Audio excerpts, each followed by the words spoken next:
इस समय कौन आ गया? रात के 9 बज रहे हैं। रचना ने डोर बेल बजने के बाद घड़ी की ओर देखकर मन ही मन बुदबुदाते हुए कहा और दरवाजा खोलने के लिए उठ खड़ी हुई। अरे बबलू और पिंकी, तुम लोग अचानक आज इतने दिनों बाद? रचना ने दरवाजा खोलते ही चौंक कर कहा और उन दोनों को सामने देखकर उसकी आंखें छलक पड़ी। हाँ बड़ी मम्मी जी, हम लोग, दोनों ने चहकते हुए कहा और बबलू अपनी ताई रचना जी के पैर छूने के लिए झुक गया। रचना ने दोनों ही बच्चों को अपने कलेजे से चिपका लिया और वो दोनों भी रचना से खूब कसकर लिपट गए। लेकिन आज तुमको तुम्हारी मम्मी ने यहाँ पर आने कैसे दिया? मैं तो सोच रही थी कि इस बार दीपावली के त्योहार पर भी तुम लोग नहीं आओगे। रचना ने बुझे मन से दुखी होते हुए कहा। बड़ी मम्मी, मम्मी भी हमारे साथ में आई है। और बड़ी मम्मी, अगर हम लोग यहाँ नहीं आते तो हम लोग अपने घर पर भी नहीं आते। हम लोगों ने मम्मी पापा से साफ कह दिया था कि अगर आप लोग बड़े मम्मी पापा से मिलकर बात नहीं करेंगे तो हम लोग कभी भी घर पर नहीं आएंगे। बबलू और पिंकी एक साथ बोल पड़े। हे भगवान, तुम दोनों ने हमारे लिए अपने मम्मी पापा से भी झगड़ा कर लिया। लेकिन तुम्हारी माँ नमिता कहाँ है? रचना ने बाहर झांकने का उपक्रम किया। प्रणाम दीदी, इतना कहकर नमिता अपनी जेठानी रचना के पैरों में झुक गई। खुश रहो। रचना ने अपनी देवरानी नमिता को आशीर्वाद देते हुए कहा। दीदी, आप हम लोगों से नाराज तो नहीं हैं? नमिता ने रचना का हाथ पकड़कर पूछा। नमिता, लाठी मारने से कहीं पानी फटता है, और फिर मैं तो तुम लोगों से कभी भी नाराज नहीं रही। रचना ने नमिता का हाथ सहलाते हुए कहा। दीदी, अगर आपके दिल में कोई मलाल है तो हमें प्लीज माफ कर दीजिएगा, क्योंकि मैंने आपसे झगड़कर बहुत ज्यादा कष्ट उठाए हैं। नमिता का तो गला ही भर आया। नमिता, दुखी तो मैं भी तुम्हारे व्यवहार से बहुत हुई थी, लेकिन जब तुम समझने को तैयार ही नहीं थी तो मैंने भी सब कुछ समय पर छोड़ दिया। खैर, इस समय इन सब बातों को छोड़ो। आओ सब लोग अंदर चलो। तुम लोगों के बड़े पापा तो तुम लोगों को अचानक इस तरह देखकर बहुत ही ज्यादा खुश हो जाएंगे। रचना जी के शब्दों में तो जैसे खुशी छलकी पड़ रही थी। अरे भाग्यवान, आखिर कौन आया है इस समय जो इतना जोर जोर से बातें कर करके चहक रही हो? तभी तेज तेज आवाजों को सुनकर रचना जी के पति गोविंद जी भी कमरे के बाहर निकल आए। जरा देखिए तो आकर, आप भी ना चहकने लगे तो कहिएगा। रचना जी ने गोविंद जी को बताने का प्रयास करते हुए कहा।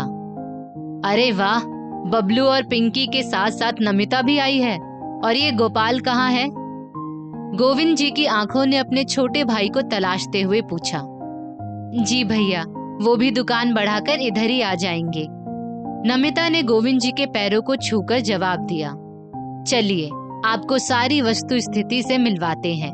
रचना, जिसने कि अपनी देवरानी नमिता के जुड़वा बच्चों को अपने कलेजे से लगाकर पाला पोसा था, क्योंकि अपने बच्चे तो उसको भगवान ने दिए ही नहीं, और बच्चे होने के समय नमिता के कमर में कुछ समस्या हो गई थी, तो वो आसानी से उठ बैठ भी नहीं सकती थी।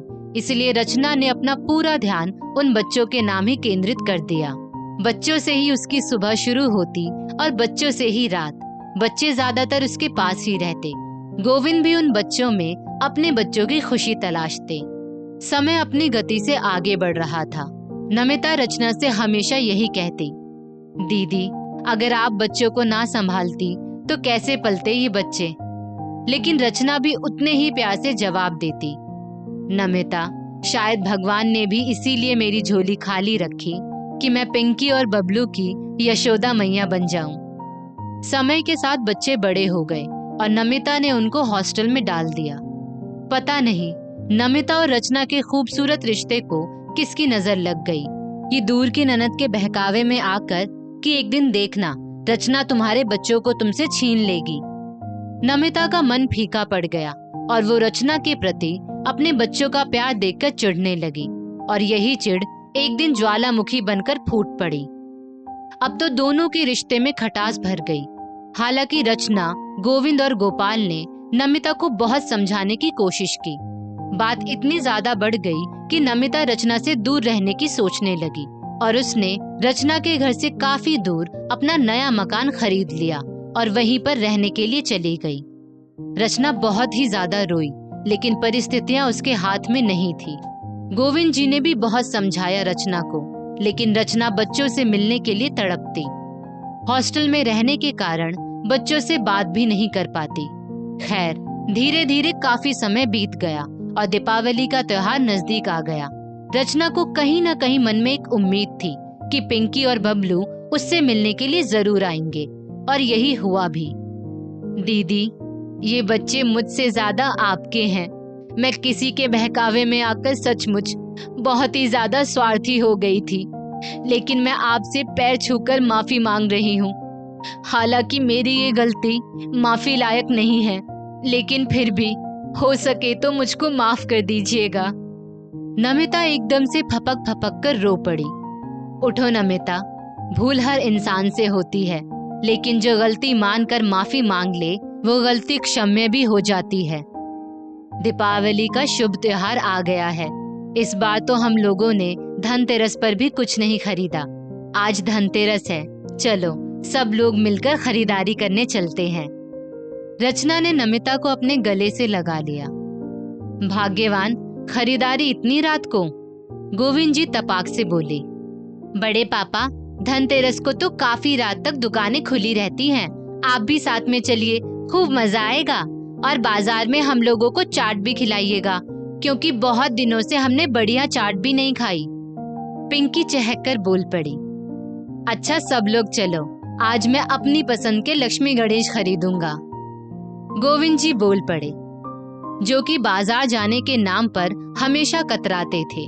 खैर, थोड़ी ही देर में सब लोग दीपावली की खरीदारी में हंसी खुशी मशगूल थे।